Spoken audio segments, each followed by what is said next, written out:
what if one of the most divisive movies of the year is also on track to become one of its biggest financial winners? Christopher Nolan's The Odyssey has sparked endless debates online.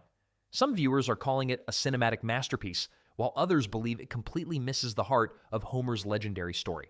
But despite all the criticism, the box office numbers are telling a completely different story, and the film's latest weekend performance may have just silenced one of the biggest predictions surrounding its release. Even more surprising, The Odyssey is now drawing comparisons to one of the most successful movies of the last decade, raising serious questions about just how high this film could climb before its theatrical run comes to an end. We're breaking down the latest box office numbers, why the second weekend shocked industry analysts, and whether a billion-dollar finish is now almost inevitable. When The Odyssey arrived in theaters about a week and a half ago, expectations were already sky high. After all, this wasn't just another blockbuster, it was Christopher Nolan returning with one of the most recognizable stories ever written, a 3-hour R-rated epic inspired by one of the greatest works of Western literature. Add an all-star cast and Nolan's reputation for delivering major theatrical events, and it was obvious the movie was going to make a huge splash during its opening weekend. The real question wasn't whether it would open big. The question was whether it could keep that momentum once the excitement of opening weekend faded. Many people expected a strong debut because that's simply what Christopher Nolan movies tend to do, but there were still concerns about how audiences would respond after actually seeing the film, and that's where opinions started to split. Personally, I wasn't impressed. I walked out of the theater feeling that The Odyssey made too many unnecessary changes to its source material, especially when it came to the motivations of several key characters. Some of those creative decisions completely pulled me out of the experience, and overall, I found the movie far less engaging than I expected. If I had to score it, I'd probably give it a 5 out of 10. That being said, personal opinions and financial performance are two very different conversations. Whether someone loved the movie or hated it, there's no denying what's happening at the box office. And right now, The Odyssey is proving to be an absolute powerhouse. Unlike many modern superhero films that explode during opening weekend before suffering massive drops in ticket sales, Nolan's latest film is following a much healthier pattern. Instead of collapsing after its debut, audiences are continuing to show up, and the latest numbers make that incredibly clear. Heading into its second weekend, most industry projections estimated the film would earn somewhere between $70 million and $80 million domestically. Those were already considered excellent numbers, but the actual result turned out to be even stronger. The Odyssey brought in an impressive $87 million during its second weekend, significantly outperforming expectations. Even more remarkable was the percentage drop. Compared to its opening weekend, ticket sales declined by only 30%. For a film of this size, and especially one running nearly 3 hours with an R rating, that's an outstanding hold. It's the kind of performance studios hope for because it signals something extremely important. People aren't just rushing out on opening weekend, they're continuing to recommend the movie to friends and family, keeping demand alive well beyond its initial release. Now, before these numbers came in, there were plenty of predictions suggesting the film might experience a much steeper decline. Some critics believed the mixed online reactions would eventually catch up with the movie and lead to a disappointing second weekend. But there was one major reason why that scenario always seemed unlikely. A huge percentage of moviegoers had already secured premium format tickets well in advance. Many fans specifically wanted to experience The Odyssey in IMAX or other large format theaters rather than watching it on a standard screen. Because premium screenings were selling out quickly, countless viewers booked their seats weeks ahead of time. That advanced demand created a level of stability that many people underestimated. Even if online debates became more negative after opening weekend, those pre-sold premium tickets were still going to translate into strong second weekend revenue. That's exactly what happened.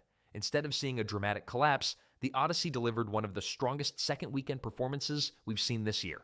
And what's even more interesting is that its current box office trajectory is beginning to resemble another blockbuster that shocked the industry with its incredible staying power. That movie, interestingly enough, is Top Gun: Maverick. At first glance, the two films couldn't be more different. One is a modern military action blockbuster, while the other is a 3-hour historical epic based on ancient mythology. But when you compare their box office trends, the similarities become surprisingly hard to ignore. Top Gun: Maverick opened with approximately $126 million domestically before pulling in around $90 million during its second weekend, a drop of just 29%. Now look at The Odyssey. The film debuted with roughly $123 million, followed by an $87 million second weekend. Once again, we're looking at almost the exact same pattern. The percentage decline is nearly identical, and the overall revenue is remarkably close. That doesn't automatically mean The Odyssey will finish with the same lifetime total as Top Gun, Maverick, which ultimately earned around $1.45 billion worldwide. However, it does suggest one very important thing. Movies that post this kind of second weekend hold usually have strong long-term legs, and at this point, crossing the $1 billion mark no longer feels like an optimistic prediction. It's starting to look like a realistic expectation. If I had to make an estimate today, I'd say the movie has a very good chance of finishing somewhere between $1.2 and $1.3 billion worldwide. Of course, there are still variables that could affect that outcome. The biggest one is Spider-Man. A major superhero release always has the potential to pull attention away from other films currently in theaters. Some people believe Spider-Man could dramatically slow the Odyssey's momentum. Others argue the impact will be much smaller than expected. Personally, I lean toward the second view. Here's why. The audiences for these two films aren't chasing the exact same experience. Many people watching The Odyssey specifically want the premium format presentation. They're buying IMAX tickets because Christopher Nolan's movies have become theatrical events. For many viewers, watching one of his films on the biggest screen possible is part of the experience itself. Spider-Man, on the other hand, is a movie that many fans simply want to see as quickly as possible to avoid spoilers. A large portion of that audience will likely purchase whatever seats are available, regardless of format. Because of that difference, I don't think Spider-Man automatically destroys The Odyssey's legs the way some predictions suggest. Another major topic that's been dominating the conversation involves the review scores. Social media has been filled with debates over whether audience ratings accurately reflect how people really feel about the movie. One website that's frequently mentioned is Rotten Tomatoes. Critics have argued for years that audience scores on the platform don't always tell the complete story. But it's important to remember that this discussion isn't unique to The Odyssey. People have been raising similar concerns for years. Ever since Fandango acquired Rotten Tomatoes, the platform introduced several changes to its audience verification system. Verified purchases, review filtering, and efforts to reduce review bombing all became much more prominent. Supporters believe those changes improve reliability. Critics argue they've made audience scores less representative than they once were. Whether you agree with those criticisms or not, the reality is that these policies haven't suddenly appeared because of The Odyssey. They've been part of the conversation for a long time. Personally, I don't believe the audience score is as overwhelmingly positive as some websites suggest. At the same time, I also don't think the movie is receiving the disastrous reception that some of its harshest critics claim. The truth probably falls somewhere in the middle. My own opinion remains unchanged. I'd still rate the film around 5 out of 10, but I'm also willing to acknowledge something that many reviewers sometimes struggle to admit. My opinion doesn't automatically represent the majority of moviegoers. That's an important distinction. There's often a noticeable gap between dedicated online film communities and the general audience. People who spend every day discussing movies, analyzing trailers, comparing adaptations, and debating creative decisions naturally approach films differently than casual viewers. General audiences usually aren't focused on whether every scene faithfully follows the original source material. They're simply looking for an entertaining experience. And based on the numbers we're seeing, it's becoming increasingly clear that many everyday moviegoers are enjoying The Odyssey far more than a lot of online critics are. That's ultimately what the box office measures. Not internet debates, not trending hashtags, not YouTube comment sections. It measures how many people are actually willing to buy a ticket. And right now, those numbers continue moving in a very positive direction for Christopher Nolan's latest film.